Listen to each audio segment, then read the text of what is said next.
The following program was made possible by the generosity of those who have determined to hold fast to the true Roman Catholic religion, as expounded by the Roman Catholic Church before the disasters of Vatican II and the so-called New Mass.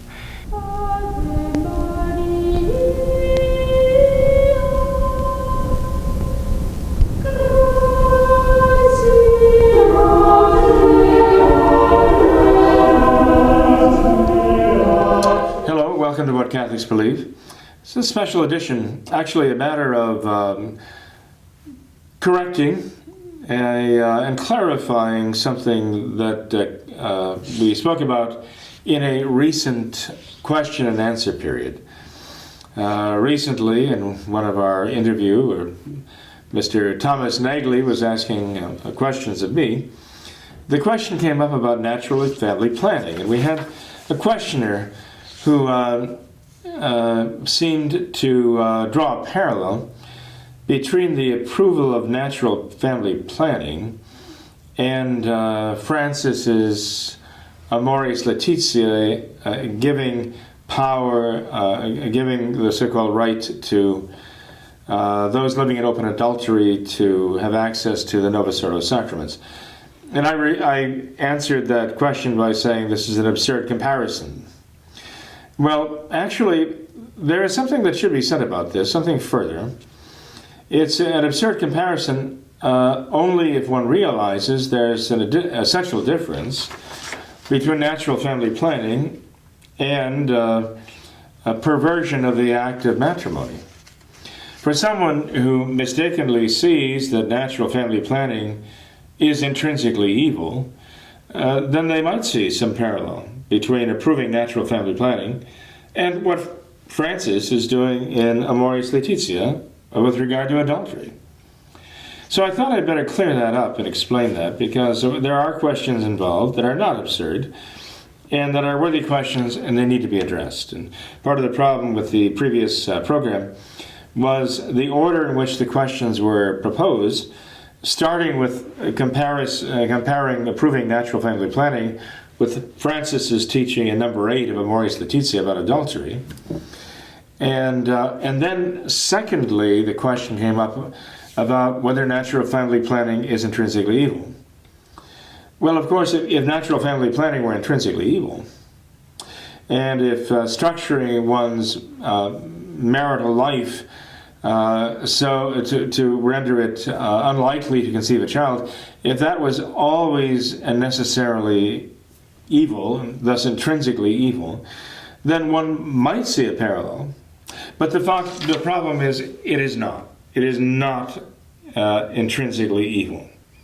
And why do I say that? Well, the individual who posed this question about natural family planning and who drew the conclusion that natural family planning, that is limiting marital relations to certain times during which conception was unlikely or impossible, the one who drew that, the conclusion that is intrinsically evil, was referring to Pope Pius XI's Casti Connubii, number 54. And this is what he said, quoting Pope Pius XI. "Since, therefore, the conjugal act is destined primarily by nature for the begetting of children, those who in exercising it deliberately frustrate its natural powers and purpose sin against nature, and commit a deed which is shameful and intrinsically vicious." Okay? Now the writer emphasized certain words here, but he is concluding from that statement of Pope Pius XI that this must include natural family planning, that is timing marital relations to infertile periods, that is intrinsically evil.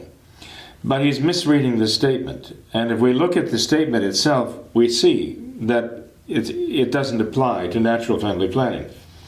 Pope Pius XI is talking about those who are actually not abstaining from the marital act, but are indulging in it. That's what he's talking about.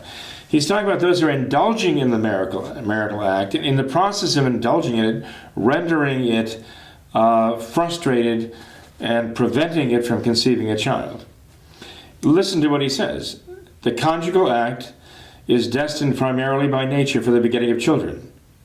Those who, in exercising it, the word actually means in the Latin, those who are actually doing it, those who are actually availing themselves of it, those who are actually indulging in it, as you might say, in the process of actually doing it, they frustrate the act itself.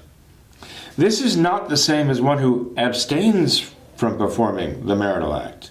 And that's what natural family planning is all about. It's not about indulging in it, it's about refraining from indulging in it. Pope Pius XI says that to indulge in it in such a way that you frustrate it, that is intrinsically vicious, as he says, intrinsically evil. And that's true, the Church has always taught that. But the Church has never taught that abstaining from the marital act, rather than perverting it, abstaining from it is not intrinsically evil, because there can be justification, good justification, for doing it. There is never a justification for indulging in the marital act and frustrating its life-giving purposes by artificial means and human actions. There's never a good, sufficient reason for doing that. And as a matter of fact, that's because it is intrinsically evil. But natural family planning, abstinence for a time, is not intrinsically evil. It can be justified under circumstances. I'll tell you some circumstances in which it is justified. When the priest is offering a nuptial mass for a couple getting married, the actual Roman Missal in its rubrics has the priest address the couple after the communion and just before the last blessing.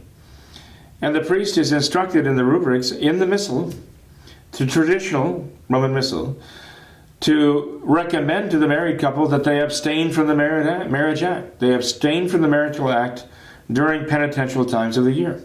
He's supposed to say that from the altar. And he doesn't enjoin it on them, but he recommends it to them as a penitential act of abstinence. And even St. Paul talks about those who have husbands and wives living as though they did not. Why? Because of times of persecution. And that evidently means abstaining from the marital rights there. In times of persecution, in fact, he's advising people not to get married, understandably so. In fact, it might be the right thing to do, to abstain, rather than bring children into the world in times of great hardship, in times of famine, for example, or other very serious hardships. It is never permitted to indulge in the marital act, but to thwart the life-giving powers. But it is permitted, under serious circumstances, to refrain from and abstain from the marital act. And that's what natural family planning is about. So those who heard the talk about natural family planning, remember that Pope Pius XII laid down some very serious conditions under which it could be justified. But all of those conditions were predicated upon the presumption that the couple had already given life. In other words, they had to already fulfill the primary function, the primary purpose of getting married, and the marriage act, and that is to give life. And from then on in, if there were to be a justification to practice natural family planning, that is abstinence from the marriage act for certain times, it actually would be done in the interests of protecting and preserving and fostering the lives that they've already given. So it is still about life, and it is still about giving life. So there is a mistaken interpretation of Pope Pius XI's statement here in Casti Connubii, which overlooks the fact that Pope Pius XI is talking about actually indulging in the marital act and rendering it vicious by thwarting its life-giving powers, which does not apply to natural family planning, which rather is about abstaining from the marital act and which can even be looked upon often as rather penitential and as a matter of sacrifice at times. If we add the component that they are wishing to avoid conceiving children for some of the reasons Pope Pius XII gave, serious as they are, rather than indulging in the act and perverting it, they simply elect to abstain from it. This is not vicious, certainly not intrinsically evil. So one has to make the necessary distinctions to come to the right conclusions. But to make the mistake in thinking that natural family planning must be intrinsically evil because it is motivated by the desire to avoid conceiving children, is to say basically that whenever anyone even consents to having the marital act and not having children, when one does not want to conceive a child, indulges in the marital act and rejoices that they did not conceive, as though that were sinful for them to even think these thoughts. But it's not. It's not sinful for them to think these thoughts. Quite the truth is that when things are intrinsically evil, they can never be justified. And that is true of adultery.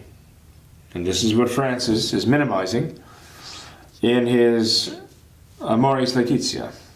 And this is why what he's written there is so bad, so evil. Natural family planning is not intrinsically evil. The Church has said there are circumstances under which it can be justified.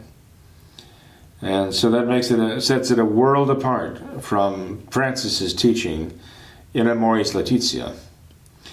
In any case, I hope this helps. I don't always know that I'm expressing these thoughts in the clearest possible way, but I hope it is of some help. And if there are questions about this, I do hope you'll ask.